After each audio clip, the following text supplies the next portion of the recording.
आपने निमंत्रण दिया और थोड़ा सा परिचय दिया। मैं जरूर गवाही अपनी दूंगा, क्योंकि मैं समझता हूं कि ये एक परमेश्वर का एक कार्य था मेरे जीवन में। मैं, जैसे आपने नाम से पहचाना होगा, कि मैं कोई क्रिश्चियन परिवार से या मसीही परिवार से नहीं था।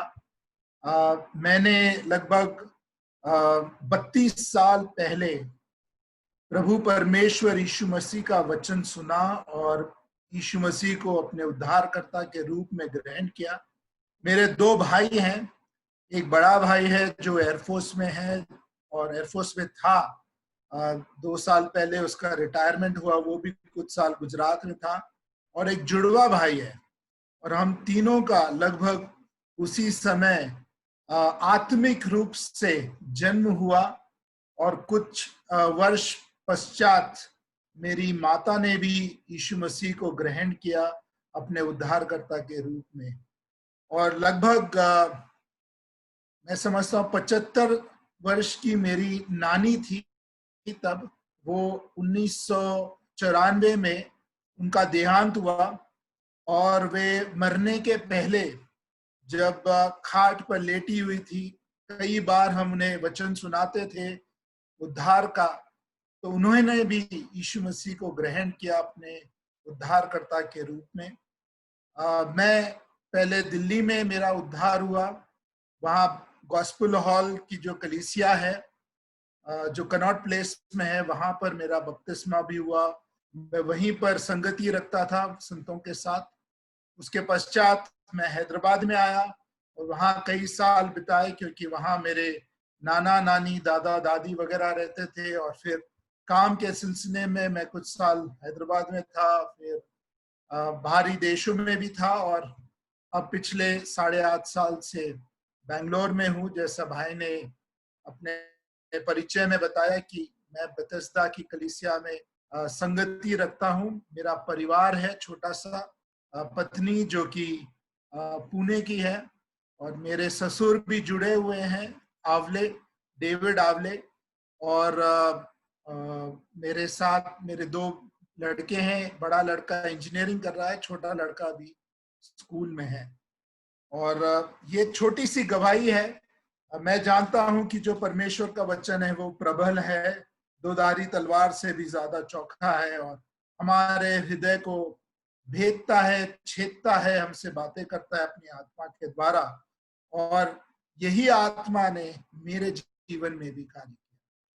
आइए इस शाम की घड़ी अपने बाइबल के अध्ययन के लिए मैं चाहूंगा कि आप मेरे साथ लूका रचित सुसमाचार जो है उसका आखिरी अध्याय, 24 अध्याय, आखिरी अध्याय 24 अध्याय, लूक 24 आखिरी अध्याय, वहां से हम पहले कुछ वचनों को पढ़ेंगे।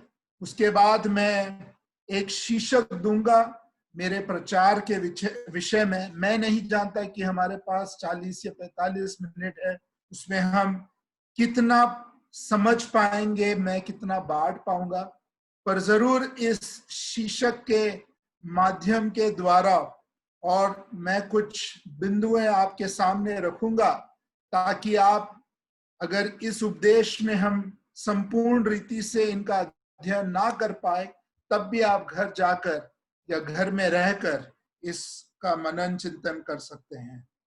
लूका रचित सुसमाचार उसका 24वां अध्याय, मैं पहले वचन से कुछ वचन नीचे पढ़ूंगा।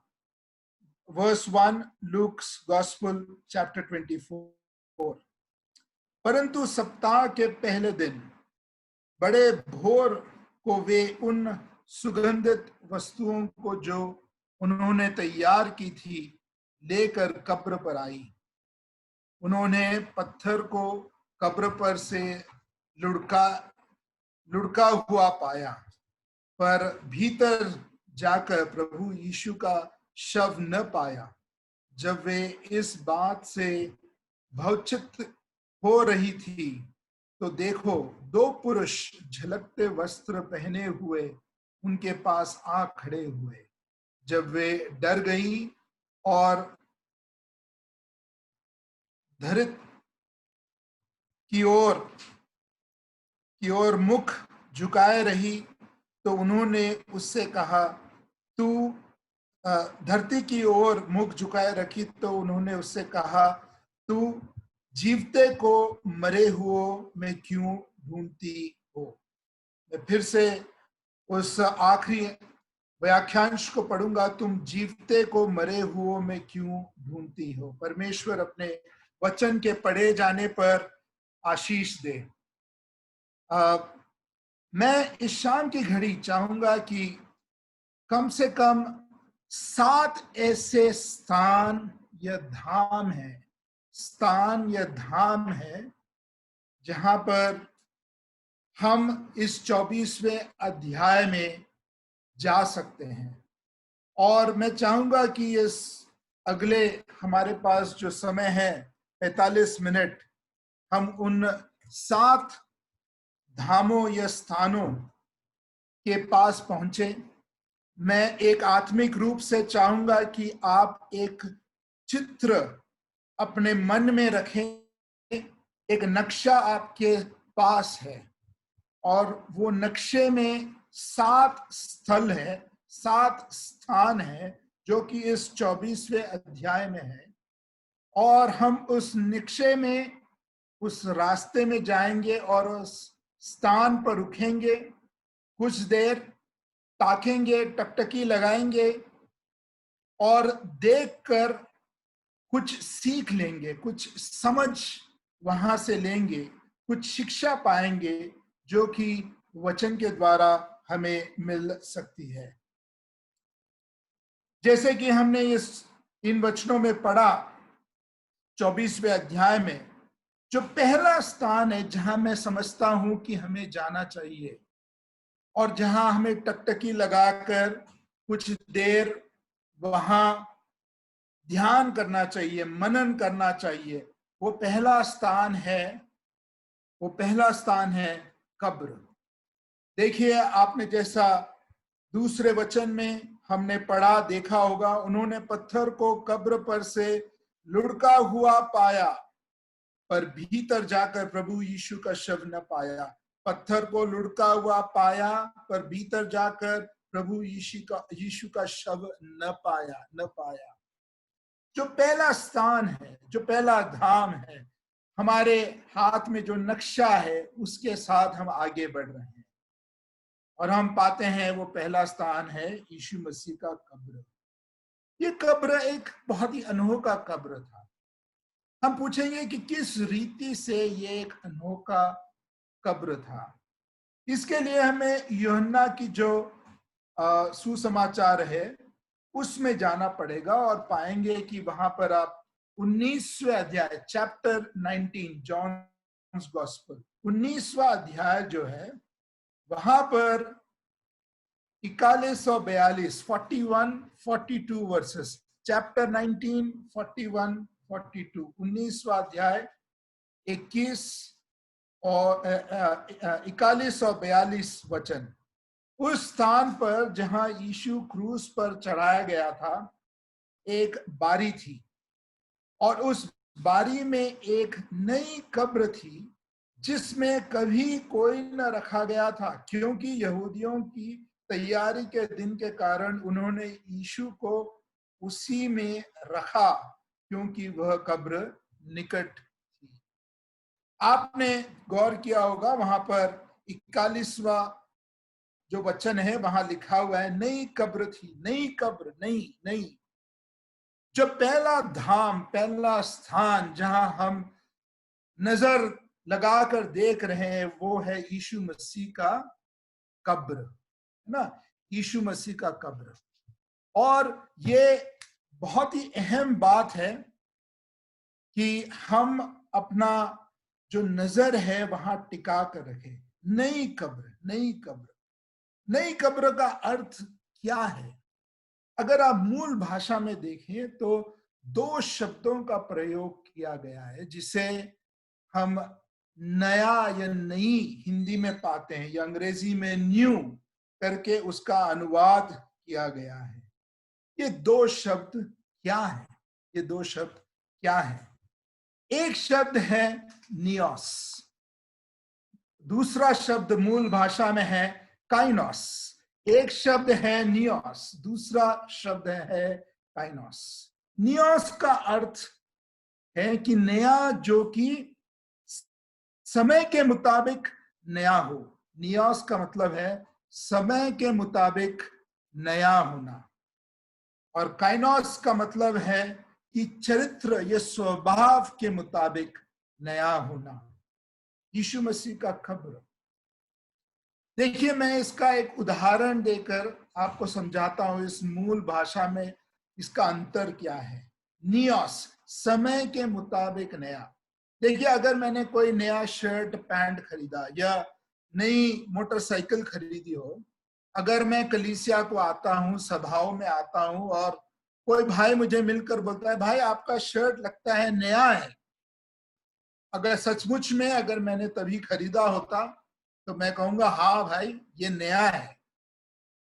अब फर्ज कीजिए 1 साल निकल गया या 2 साल निकल गया और मैं उसी शर्ट को फिर से पहनकर सभा में आता हूं, तब अगर कोई भाई पूछे कि भाई ये शर्ट आपका नया है या पुराना है, मैं ये नहीं कहूंगा कि वो नया है, मैं कहूंगा कि वो पुराना है, क्योंकि वो नया था 2 साल पहले, नया था 2 साल के बाद अब पुराना हो गया है।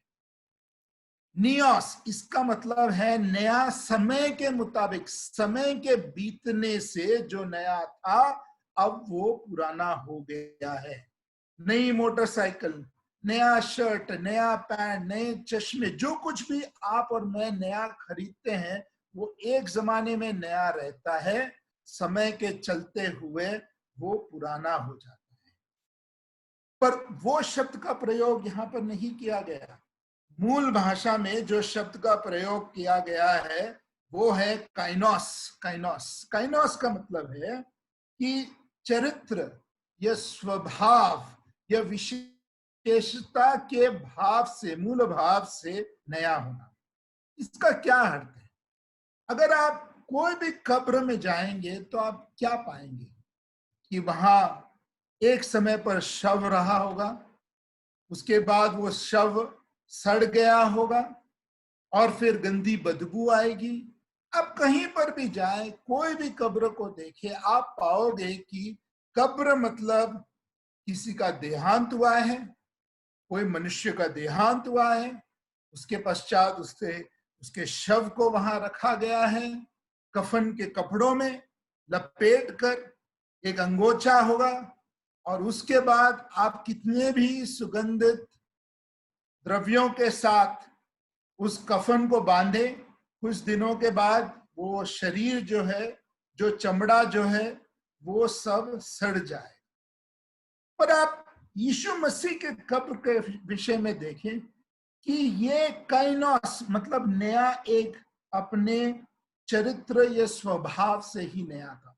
अर्थात ये सारे संसार के दूसरे कब्रों से अलग था। किस रीति से, किस रूप से अलग था? ये इस रीति से, इस रूप से अलग था कि यहाँ पर एक ऐसे परमेश्वर मनुष्य का शव था जो कि 3 दिन और 3 रात के बाद अपनी प्रतिज्ञा, अपने वचन और पवित्र शास्त्र के अनुसार वो जिलाया गया और मृतकों में से वो जी उठा। इसके विषय में हम प्रेरितों के काम उसके दूसरे अध्याय में एक वचन पढ़ते हैं। मैं ध्यान बटाना चाहूंगा, दूसरा अध्याय, एक्ट्स ऑफ द एपोस्टल्स, प्रेरितों के काम दूसरा अध्याय, उसका 24 वचन, उसके बाद हम 27 वचन भी पढ़ेंगे। 24 वचन, दूसरा अध्याय 24 वचन, चैप्टर 2 वर्स 24। परंतु उसी को परमेश्वर ने मृत्यु के बंधनों से छुड़ाकर जिलाया, क्योंकि यह अनहोना था, यह अनहोना था कि वह उसके वश में रहता। किसके वश में? मृत्यु के वश में। 27 वचन कहता है, क्योंकि तू मेरे प्राणों को अधोलोक में न छोड़ेगा और न अपने पवित्र जन को सड़ने ही देगा। अपने, क्योंकि तू मेरे प्राणों को अधोलोक में न छोड़ेगा, पवित्र जन को सड़ने नहीं देगा। किसके विषय में है ये? यीशु मसीह के विषय में।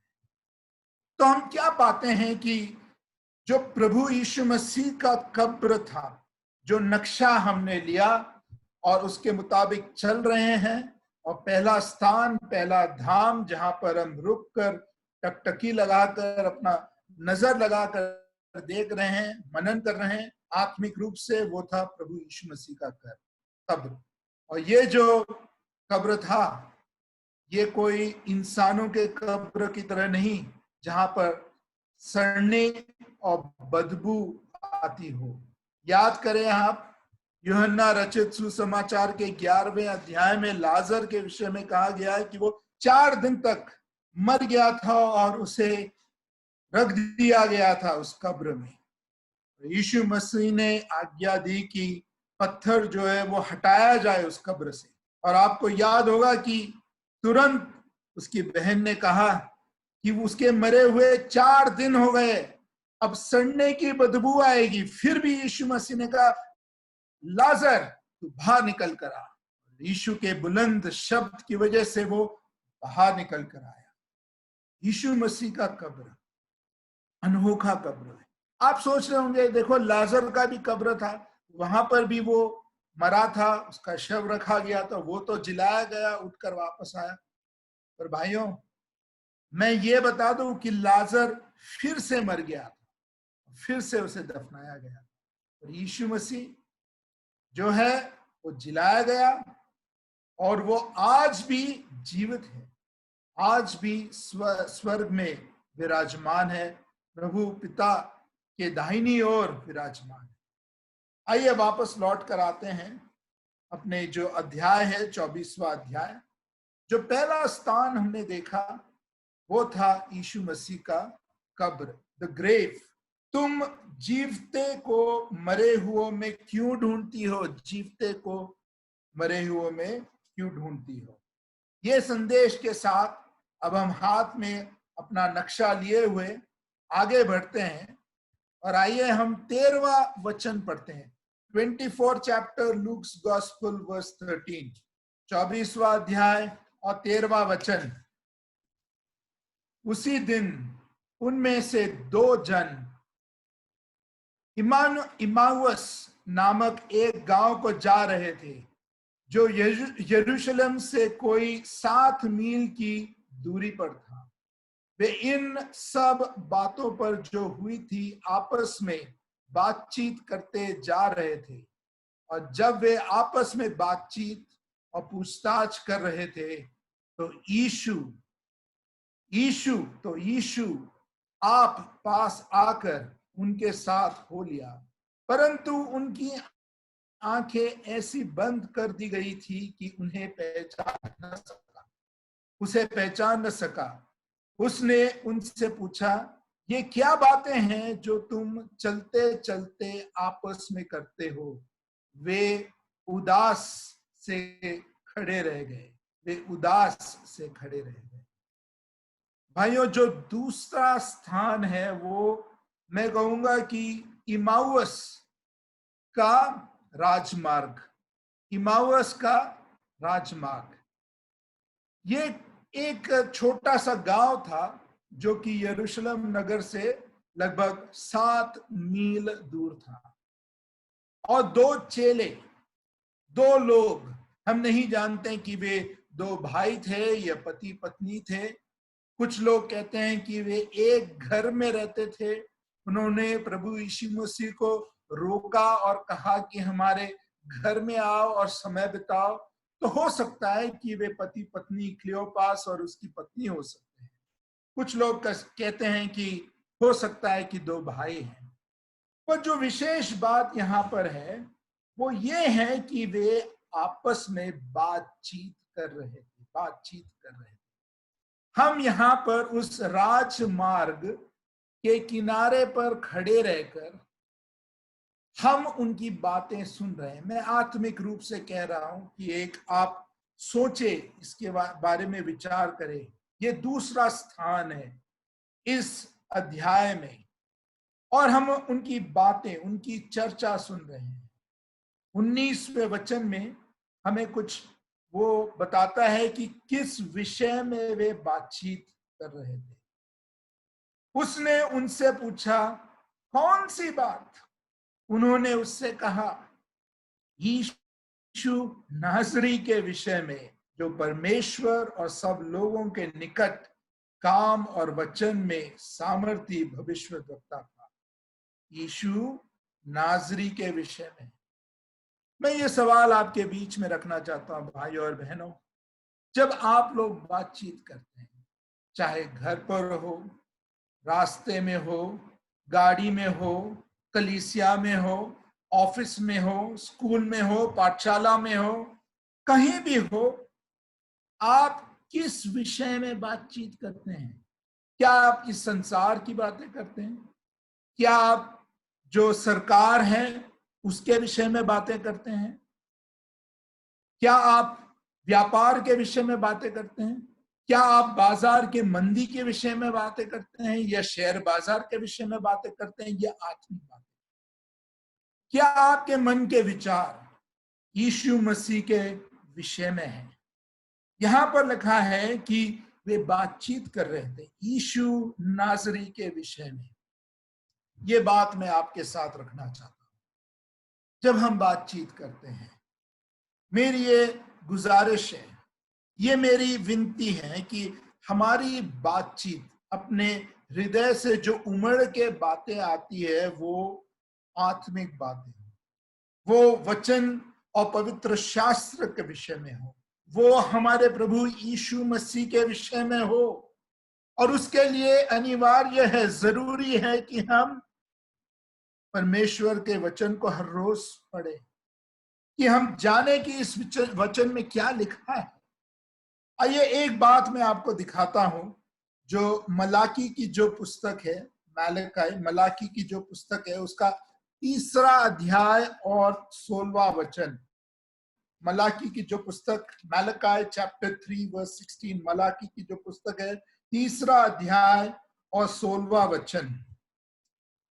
तब यहोवा का भय मानने वालों ने आपस में बातें की। मैं समझता हूं आप सबों ने पन्ना पलट दिया होगा। मलाकी की जो पुस्तक है वो पुराने नियम में आखिरी पुस्तक है। 3 अध्याय 16वां वचन। तब यहोवा का भय मानने वालों ने आपस में बातें की, आपस में बातें की, और यहोवा ध्यान धरकर उनकी सुनता था। कौन सुनता था? यहोवा, परमेश्वर, खुदामन खुद।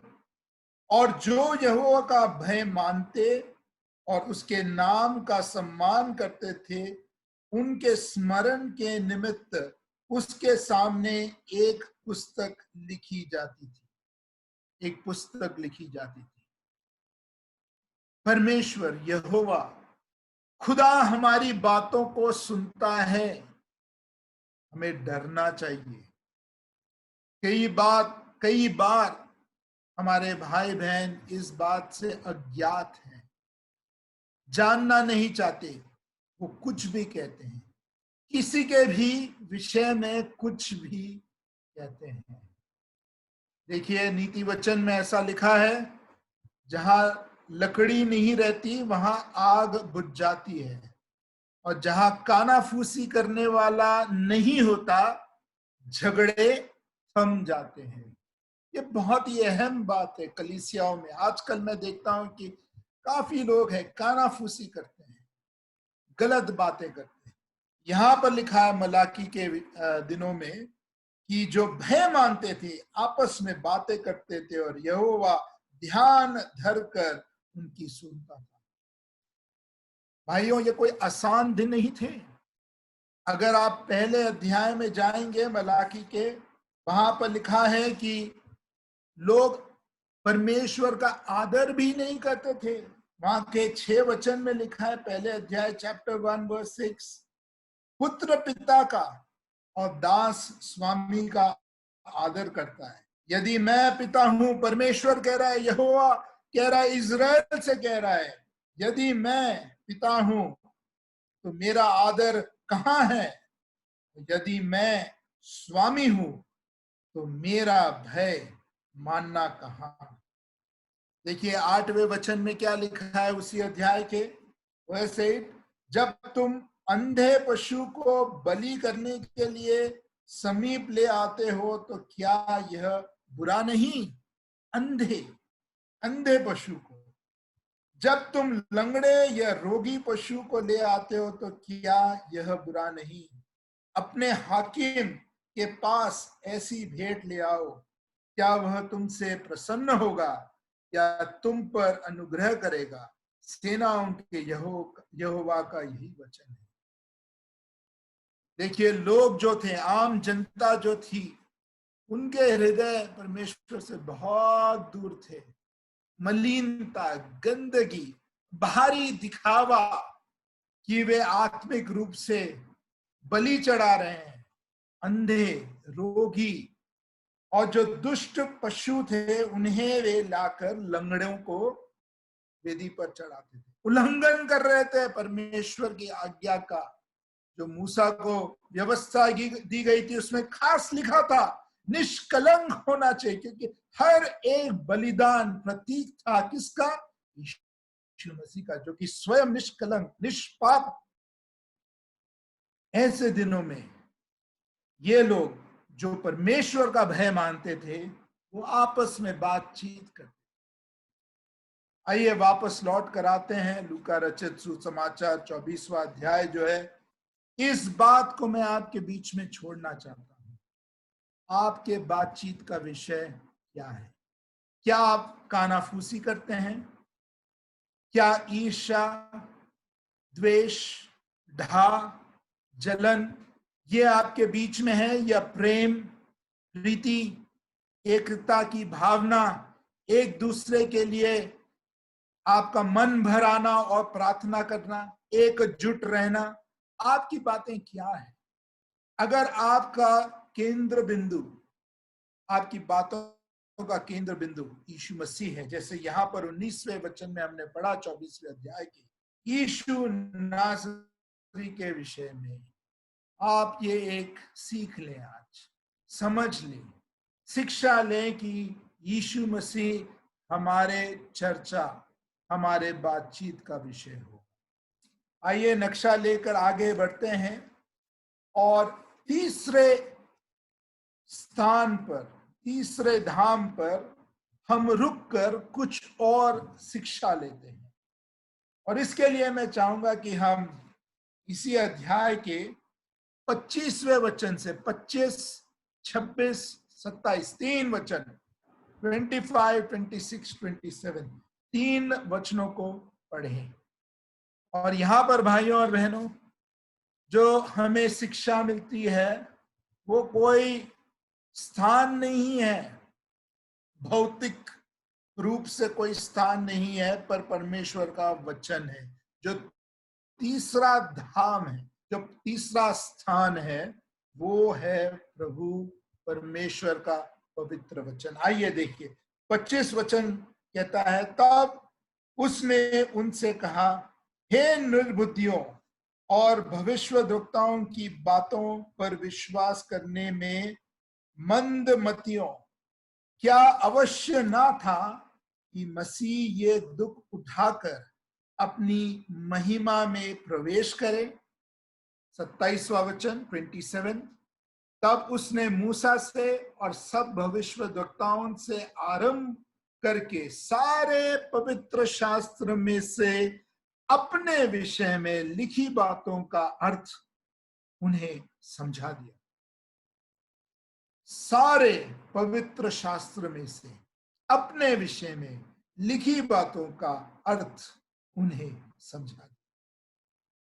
भाइयों और बहनों, इस शाम की घड़ी इससे और भी कोई ज्यादा गंभीर बात नहीं हो सकती। आप शायद सोच रहे होंगे कि आज विश्व में कोरोना संक्रमण जो है वो एक गंभीर बात है। हाँ, मैं जानता हूं गंभीर बात है। पहले हमारा स्वास्थ्य, उसके बाद बेरोजगारी की जो बातें अभी चल रही है, बहुत ही गंभीर बात है। पर मैं समझता हूं कि परमेश्वर के वचन के आधार पर एक और ऐसी गंभीर बात है जो कि आत्मिक रूप से हमें हिला देना चाहिए, झंझोर देना चाहिए, हमें जागृत करना चाहिए। वो है हमारा प्रेम परमेश्वर के वचन के प्रति, परमेश्वर के वचन के प्रति।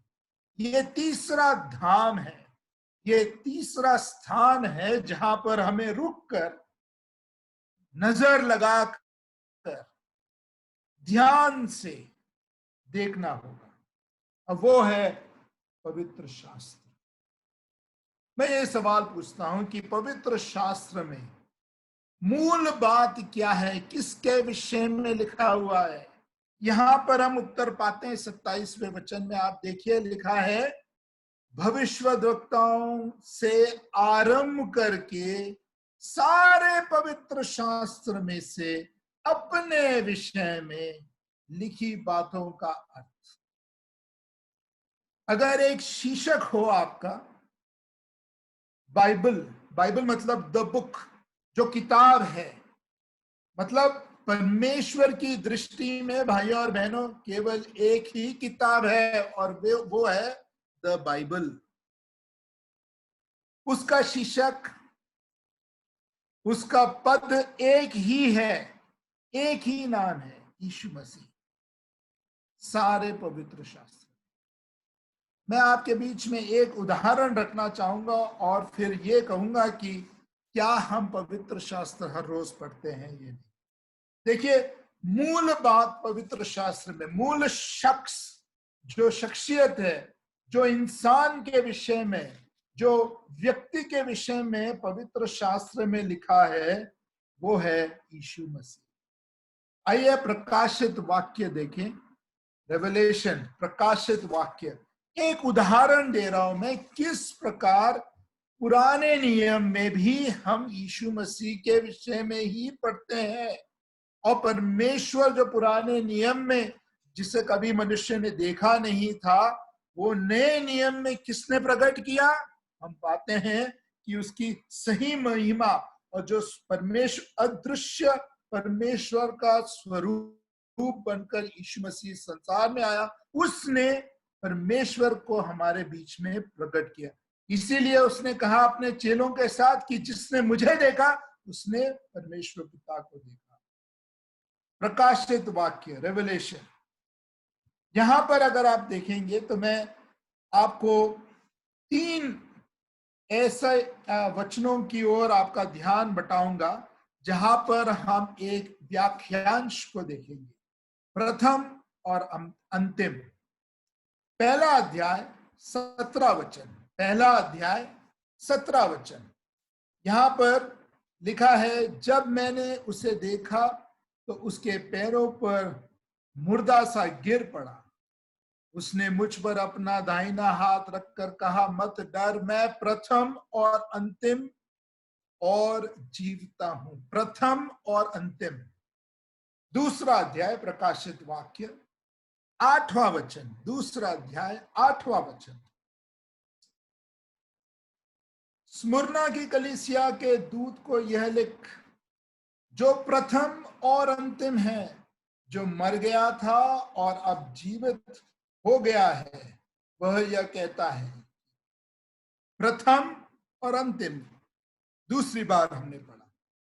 आइए 22वां अध्याय प्रकाशित वाक्य, आखिरी अध्याय जो है 22, चैप्टर 22, 22वां अध्याय, उसका 12 वचन। 22वां अध्याय 12 वचन, 22:12। देख, मैं शीघ्र आने वाला हूं और हर एक के काम के अनुसार बदला देने के लिए प्रतिफल मेरे पास है। 13वां अध्याय 13वां वचन, मैं अल्फा और ओमेगा, पहला और अंतिम, आदि और अंत हूं। पहला और अंतिम। 13वें वचन में हमने पढ़ा 3 बार हमने ये पढ़ा कि वो पहला और अंतिम है। किसके विषय में है? यीशु मसीह के विषय में। अब बाद में पढ़कर मनन कर सकते हैं, ये सब यीशु मसीह के विषय में। अब मेरे पास इतना समय नहीं है तो मैं आपको केवल ये हवाले देकर आगे बढ़ूंगा। अगर आप यशाया की किताब, पुराने नियम में आइजाया यशाया जो है उसकी किताब में मैं 3 हवाले दूंगा, और मैं ये कह रहा हूं कि अगर आप यशाया नबी की किताब पढ़ेंगे, वहां पर भी प्रथम और अंतिम, प्रथम और अंतिम 3 बार जिक्र किया गया है। और वो तीनों रेफरेंसेस, हवाले में देता हूं। यशाया नबी की किताब जो है उसका 41 और 4, 41 अध्याय 4 वचन। दूसरा हवाला है 44 और 6 वचन, 6 44 और 6 वचन। और तीसरा है 48 और 12। तीनों यशाया नबी के पुस्तक में से है। 48 12 3 बार वहां पर हम देखते हैं कि यहोवा परमेश्वर को प्रथम और अंतिम 3 बार कहा गया। और हम पाते हैं कि नए नियम में, प्रकाशित वाक्य में 3 बार यीशु मसीह को प्रथम और अंतिम 3 बार लिखा गया उसके विषय में। कई लोग जिससे मैं बातें करता हूं, सुसमाचार सुनाता हूं, वो पूछते हैं मुझे, भाई बाइबल में ये कहाँ लिखा है कि यीशु मसीह परमेश्वर है? मेरा उत्तर कई बार रहता है कि उसका नाम इम्मानुएल रखा गया। इम्मानुएल का मतलब परमेश्वर मेरे साथ है, हमारे साथ है, क्योंकि वो स्वयं में परमेश्वर था। पर आप गौर करें, जो अभी मैंने हवाले दिए हैं वो भी एक हमें उदाहरण देता है, एक शिक्षा देता है कि यीशु मसीह स्वयं परमेश्वर है। यशाया नबी 3 बार प्रथम और अंतिम का प्रयोग करता है परमेश्वर यहोवा के विषय में। यहाँ पर यूहन्ना प्रकाशित वाक्य में उसी व्याख्यांश को, प्रथम और अंतिम, उसको 3 बार प्रयोग करता है यीशु मसीह के विषय में। आइए लौट कर हम लूका की जो आखिरी अध्याय है, 24वां अध्याय, उसमें लौट कर आते हैं। और उसका जो 27वां वचन है, 27, वहां जैसे हमने पढ़ा, भविष्यद्वक्ताओं से आरंभ करके सारे पवित्र शास्त्र में से उसने अपने विषय में, पवित्र शास्त्र का क्या विषय है? कौन है विषय? यीशु मसीह। मैंने एक उदाहरण दिया है। मैं कुछ सलाह आपके बीच में रखना चाहता हूं। क्या आप वचन प्रतिदिन, रोज प्रतिदिन पढ़ते हैं? भाई मैं कैलेंडर पर कोई एक वर्ष की बात नहीं कर रहा। मैं कई बार ये कहता हूं, क्योंकि कई लोग हैं जो एक पंचांग में जब कोई एक वचन लिखा रहता है वो पढ़कर उसी से संतुष्ट रहते हैं। दिन भर के लिए वे समझते हैं कि आत्मिक जीवन बिता सकते हैं। हम प्रेरितों के काम में ऐसा पढ़ते हैं कि वहां के 17वां अध्याय जो है और 11 वचन बाद में आप देख सकते हैं, वहां बिरिया के जो विश्वासी हैं उनके विषय में कहा गया कि वे थिस्सलुनीका के यहूदियों से बेहतर थे। क्यों? क्योंकि वे प्रतिदिन पवित्र शास्त्रों में से ढूंढते रहते थे कि वे बातें यूं ही है या नहीं, ढूंढते रहते थे। कब? प्रतिदिन। ये एक आदत डालने की, रोज, हर रोज आप समय बिताएं परमेश्वर के वचन के साथ। प्रेरितों के काम में ही लिखा है 18वां अध्याय और 24वें वचन में, बाद में आप पढ़ सकते हैं, एक और चेले के विषय में लिखा है। उसका नाम था अपोल्लोस, जो विद्वान पुरुष था और पवित्र शास्त्र को अच्छी तरह से जानता था। विद्वान पुरुष था, पवित्र शास्त्र को अच्छी तरह से जानता था। ये सवाल मैं आपके बीच में रखना चाहता हूं। भाई बहन, बड़े बूढ़े, छोटे बच्चे कोई भी हो, नौजवान हो, बहनें हो, मैं ये सवाल पूछना चाहता हूं, ये केवल भाइयों का काम नहीं है क्योंकि वो प्रचार करते हैं, सबका काम है कि हम विद्वान बने, पवित्र शास्त्र को अच्छी तरह से जाने, पवित्र शास्त्र को अच्छी तरह से जाने। क्या आप जानते हो पवित्र शास्त्र? आइए हम चौथे धाम, चौथे स्थान की ओर निकलते हैं। हमने अपने हाथ में नक्शा लिया और कहा कि वो 7 स्थानों या 7 धामों की ओर चलते हैं और देखते हैं कि वहां से क्या सीख मिलेगी। पहला धाम था कब्र, दूसरा धाम था जो वहां की जो राजमार्ग था, तीसरा धाम था पवित्र शास्त्र। अब आइए चौथे धाम की ओर हम चलते हैं, जिसे हम 28 वचन में 29 में पढ़ते हैं। इतने में वे उस गांव के पास पहुंचे जहां वे जा रहे थे, और उसके ढंग से ऐसा जान पड़ा कि वह आगे बढ़ना चाहता है, परंतु उन्होंने यह कहकर उसे रोका। आप उसे रेखांकित कर ले, उसे रोका, हमारे साथ रहे, क्योंकि संध्या हो चली है और दिन अब बहुत ढल गया है। तब वह उनके साथ रहने के लिए भीतर गया।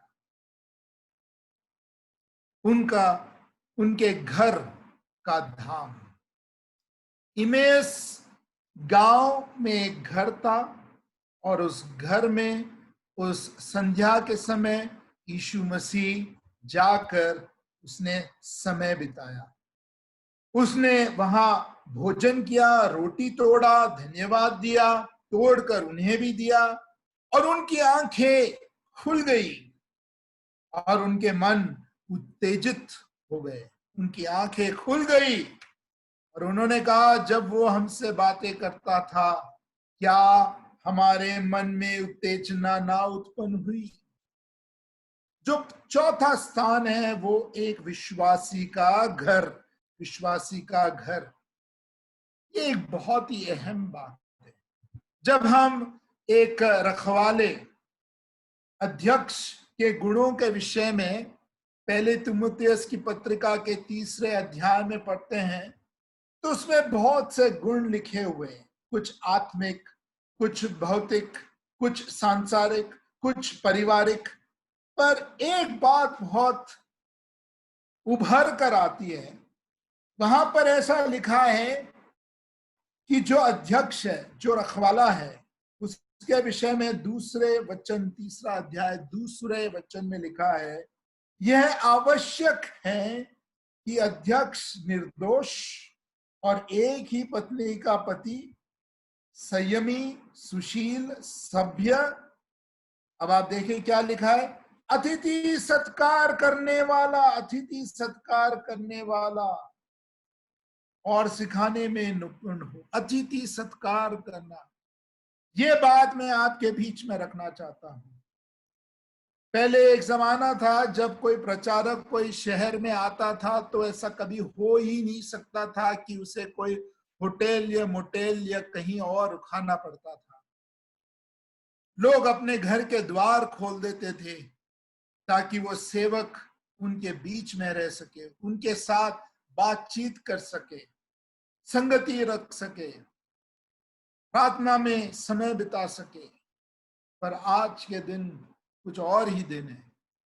अभी समझा जाता है कि घर में किसी को मत बुलाओ, किसी को मत रखो।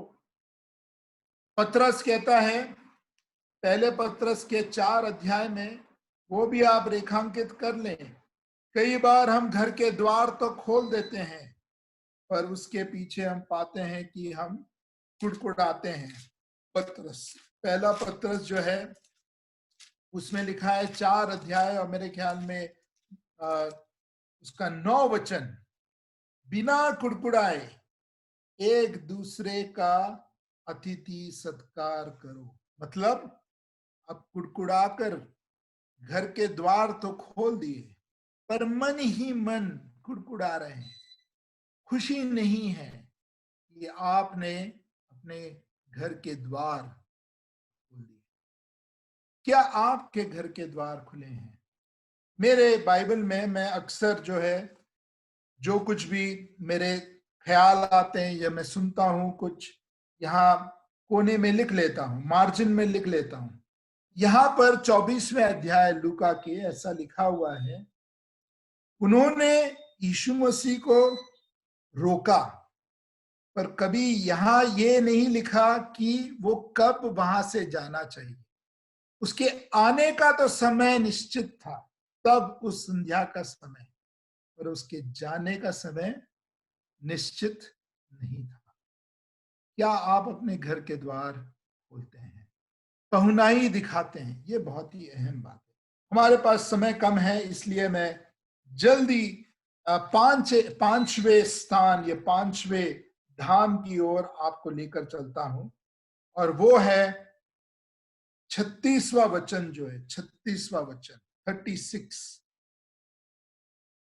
वे ये बातें कर ही रहे थे कि वह आप ही उनके बीच में आ खड़ा हुआ और उनसे कहा, तुम्हें शांति मिले। परंतु वे घबरा गए और डर गए और समझे कि हम किसी भूत को देख रहे हैं।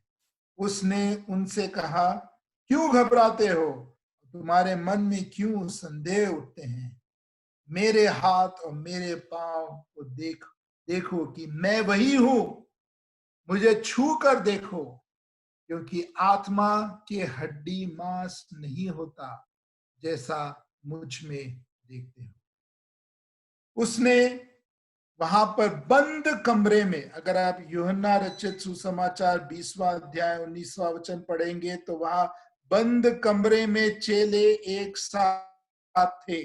उसी के विषय में यहां पर भी लिखा हुआ है, मेरे हाथ और मेरे पांव को देखो, मुझे छू कर देखो, क्योंकि आत्मा में हड्डी और मांस नहीं होता।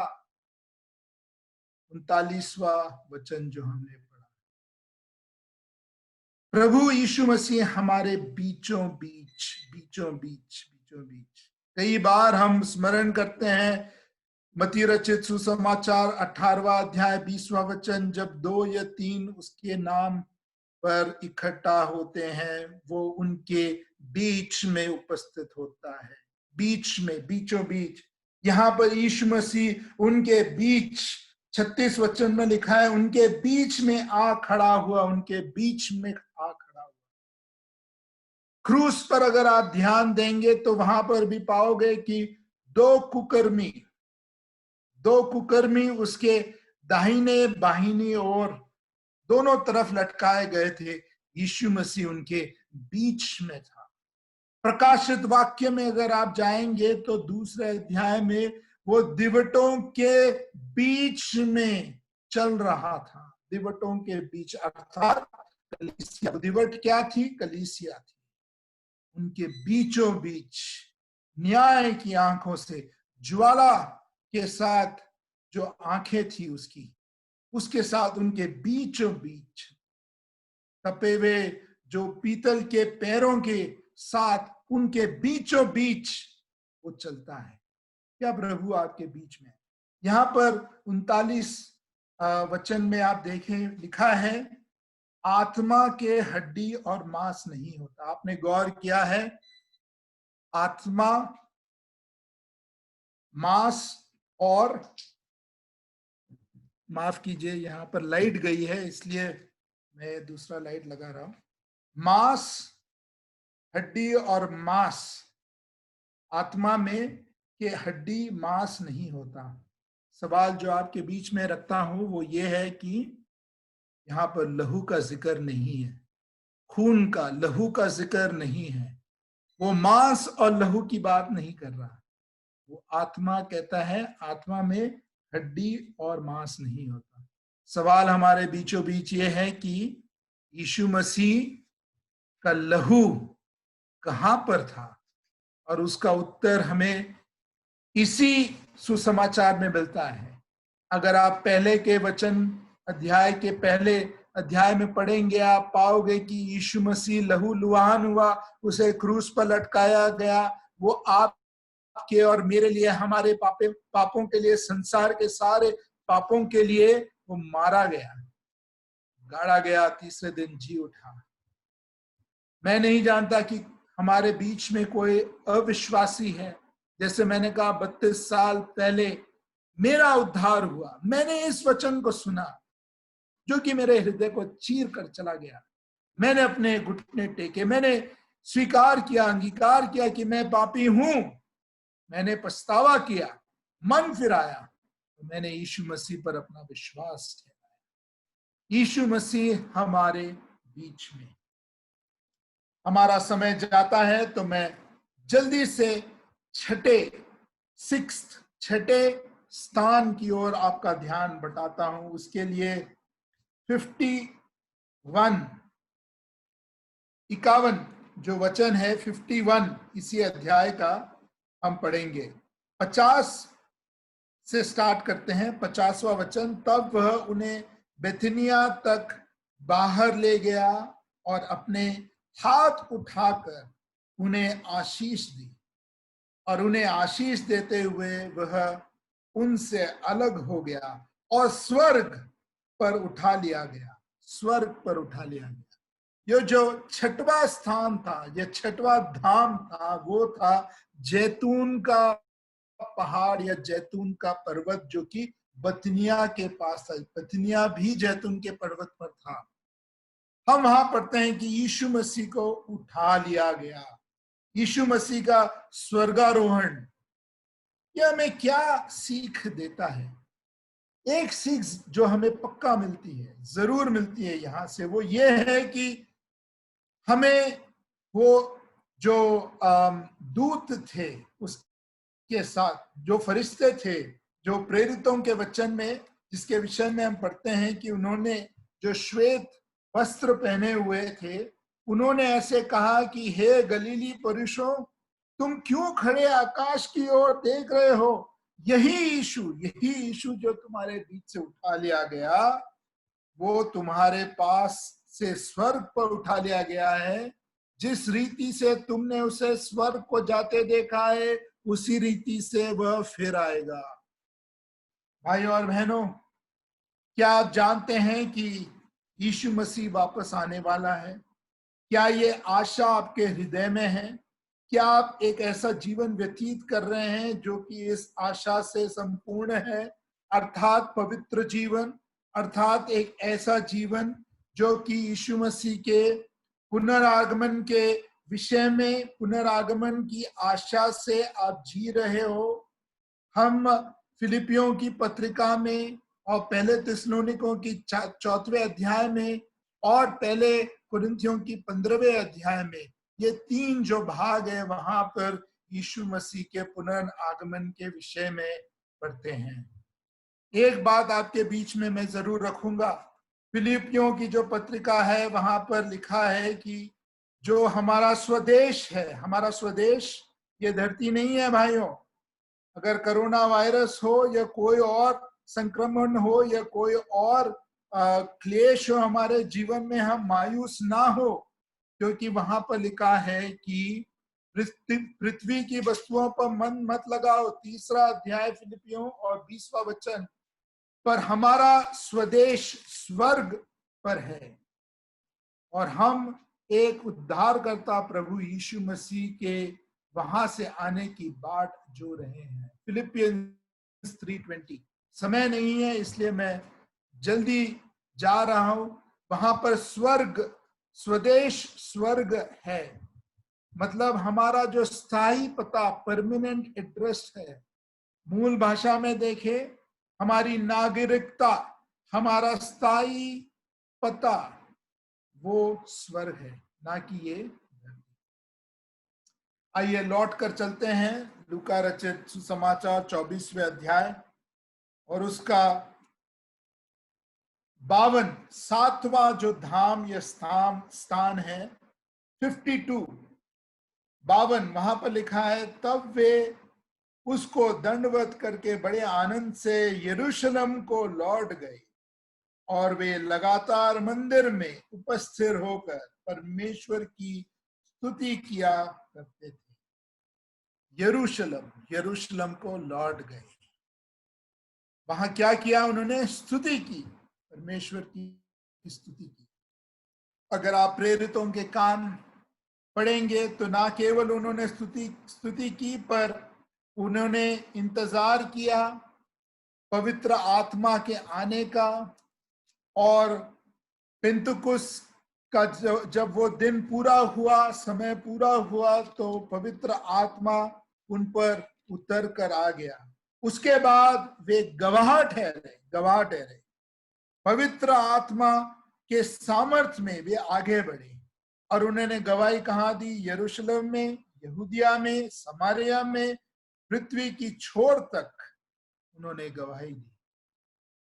भाइयों, जो 2000 साल पहले वहां पर शुरू हुआ वो आज भारत देश में भी है, और इस संसार के हर एक शहर, राष्ट्र में, सारे संसार के हर एक छोर तक ये गवाही प्रभु यीशु मसीह की फैल गई है। क्यों?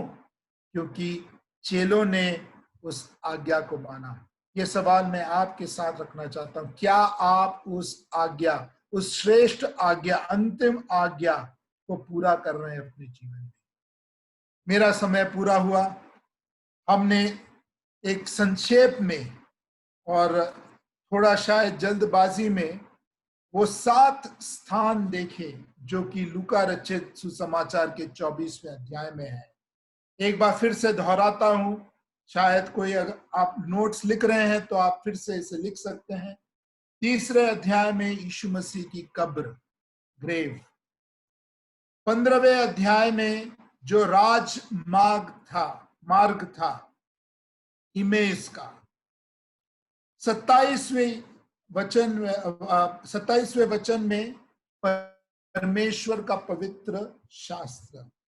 28 और 29 वचनों में एक विश्वासी का घर।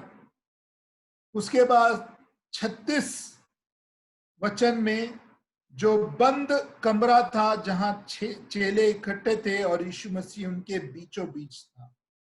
उसके बाद 51 वहां पर हम देखते हैं कि जैतून का पर्वत, वहां से यीशु मसीह का स्वर्गारोहण हुआ।